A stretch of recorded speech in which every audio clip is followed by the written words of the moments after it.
ఇప్పుడే జీ5 app download చేయండి. చూడండి మీ ఫేవరెట్ టీవీ షోస్ ఎప్పుడైనా ఎక్కడైనా.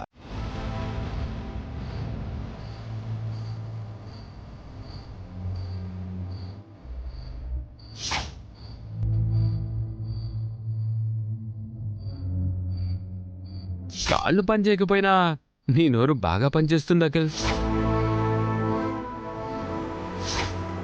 ఈ క్లాత్ పీస్ మా రూమ్లో దొరికింది బావగారు. ఇది హారికదని బన్నీ చెప్పాడు.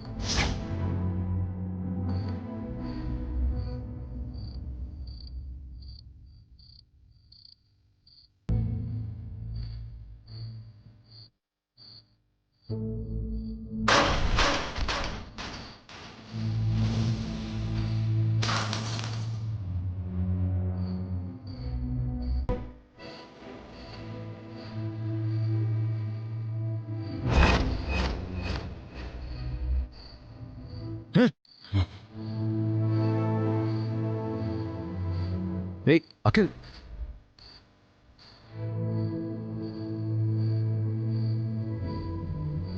అఖిల్,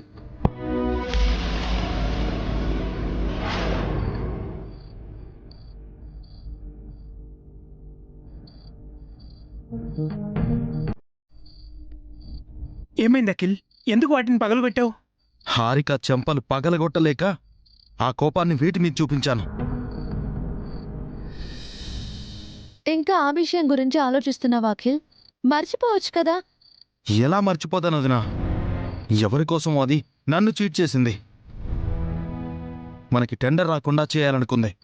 మనల్ని అందరి ముందు ఆదిత్య గారితో అవమానించింది. అది నా చేతికి దొరికితే దాని గొంతు నులిమి చంపేస్తాను.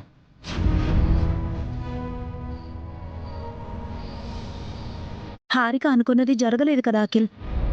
ఇంకెందుకు ఆ గొడవ? ఇన్ టైంకి వసు వదిన బన్నీలు మెయిల్ చేయబట్టి మనకు ఆ టెండర్ వచ్చింది గాని లేదంటే అది చేసిన పనికి మనకెంత నష్టం వచ్చేది వదినా? మనకెంత అన్యాయం జరిగేది? నువ్వు మంచి మనసుతో కష్టపడ్డావు అఖిల్, అందుకే మనకు అన్యాయం జరగలేదు. ఇది నా మంచితనం వల్ల జరగలేదన్నయ్య. వసు వదిన తెలివితేటల వల్ల, ముందు చూపు వల్ల మనకి టెండర్ వచ్చింది. ఏమైనా మనమే గెలిచాం కదా అఖిల్. టెండర్ మనకే వచ్చింది కదా. అది చేసిన మోసాన్ని డైజెస్ట్ చేసుకోలేకపోతున్నాను వదినా. మనతో ఉంటూ వాడికి సపోర్ట్ చేయడం నా మనసుకు చాలా కష్టంగా ఉంది. నేను అవిటివాణ్ణని నన్ను మీ అందరూ చిన్నపిల్లలా చూసుకుంటున్నారు. నేను డిప్రెస్ అవ్వకూడదని నన్ను వర్క్లో ఇన్వాల్వ్ చేసి సపోర్ట్ చేస్తున్నారు. నాకు ఇన్స్పిరేషన్ ఇస్తూ నాలో స్ఫూర్తిని, బతకాలనే కోరికని పెంచుతున్నారు. మీరంతా నా కోసం ఇంత కష్టపడుతూ ఉంటే అది మాత్రం నన్ను ఓడించాలని, చంపాలని చూస్తుంది. నేను ప్రేమించి పెళ్లి చేసుకున్న నా భార్య నాకు శత్రువైంది. అలాంటి దాన్ని ఏమీ చేయలేకపోతున్నాను. నా మీద నాకే అసహ్యంగా ఉంది. అఖిల్, అరే అఖిల్, చావాలనిపిస్తుంది.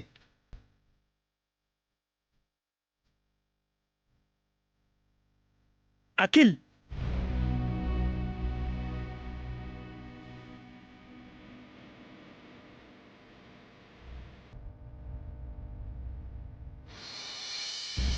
అఖిల్,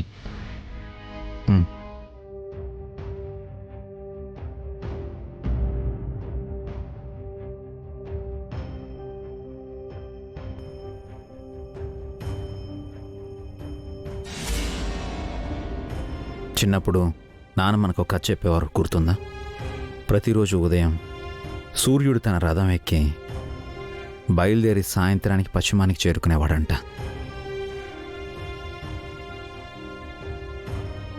ఆ రథాన్ని నడిపే అతను కాళ్ళు లేనివాడంట. కాలాన్ని సూచించే సూర్యుణ్ణి ఆ కాళ్ళు లేని సారథే నడిపిస్తాడంట అని రోజు నాన్న చెప్పేవాడు. అది కథే కావచ్చు.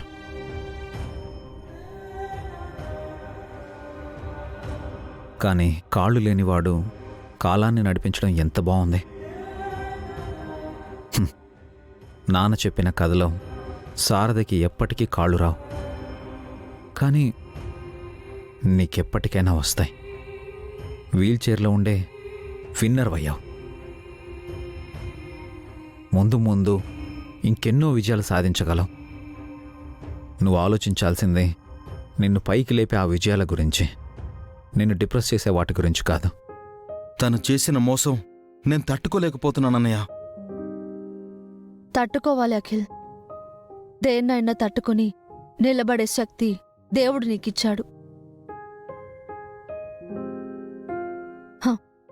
నీళ్లు తన వైపు వచ్చినప్పుడు చిన్న గడ్డిపోచ తల వంచుకొని తన మీద నుంచి నీటి ప్రవాహాన్ని వెళ్లనిస్తుంది. నీళ్లు వెళ్ళిపోగానే మళ్ళీ తల ఎత్తి నిలబడుతుంది. అదే బండరాయి నీటి ప్రవాహం తన వైపు వచ్చినప్పుడు ఎటూ కదలదు. నీటి ప్రవాహాన్నే పక్కకి మళ్లిస్తుంది. మనం కూడా అలాగే ఉండాలి. కొన్నిసార్లు గడ్డిపోచలా తల వంచాలి, కొన్నిసార్లు బండరాయిలా నిలబడాలి. తల వంచో తల ఎత్తో యుద్ధం మాత్రం చెయ్యాలి. నిన్ను మేము ఇలా చూడాలనుకోవడం లేదు అఖిల్. నువ్వు ధైర్యంగా ఉండాలి. జీవితం మీద ఆశతో, సాధించగలన్న పట్టుదల, ఆసక్తితో ఉండాలి. నీకెదురైన మనుషులతో అయినా పరిస్థితులతోనైనా నువ్వు పోరాడుతూనే ఉండాలి. టెండర్ పోయినందుకు అఖిల్గాడు ఏడుస్తున్నాడు. వీళ్ళందరూ ఓదారుస్తున్నట్టున్నారు. మోసాలు కుట్రలు ఏ యుద్ధాన్ని గెలిపించలేవు అఖిల్. గెలిపించినా అవి తాత్కాలికమే. హారిక చేసిన మోసంకు ఈరోజు ఆదిత్య తను గెలిచాననుకుంటున్నాడు. చివరికి ఏమైంది? మనమే గెలిచాం. మనకే టెండర్ వచ్చింది. హా?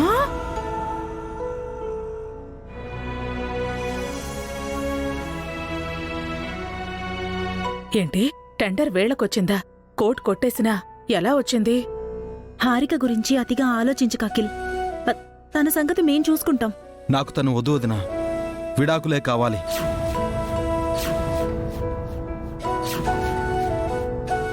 హారికకు కూడా విడాకులే కావాలి. వేళ్లే విని చావట్లేదు. డివోర్స్ గురించి ఇప్పుడు ఎందుకు అఖిల్? తర్వాత ఆలోచిద్దాం. మోసం చేసే మనిషితో నేను కలిసి బతకలేనన్నయ్య. హారిక కావాలని అలా చేయలేదు అఖిల్. ఆదిత్య ఇన్ఫ్లుయెన్స్తో చేస్తుంది. అంత కరెక్ట్గా ఎలా చెప్పావే? అంటే అది మనకి ఇంపార్టెన్స్ ఇవ్వలేదనే కదా వదినా. మన మీద తనకే ఇది లేదు. మనం మాత్రం తన గురించి ఎందుకు ఆలోచించాలి వదినా? ఆలోచించాలరా. హారికను మనం మార్చుకోవాలి. అది మారదన్నయ్య. అదసలు మనిషే కాదు. మారని మనుషులంటూ ఉండరు అఖిల్. కాకపోతే కాస్త టైం పడుతుందంతే. నా మనసు విరిగిపోయింది వదినా, అది నాకొద్దు. జీ5 యాప్ డౌన్లోడ్ చేసి అన్ని ఎపిసోడ్స్ పూర్తి ఉచితంగా చూడండి.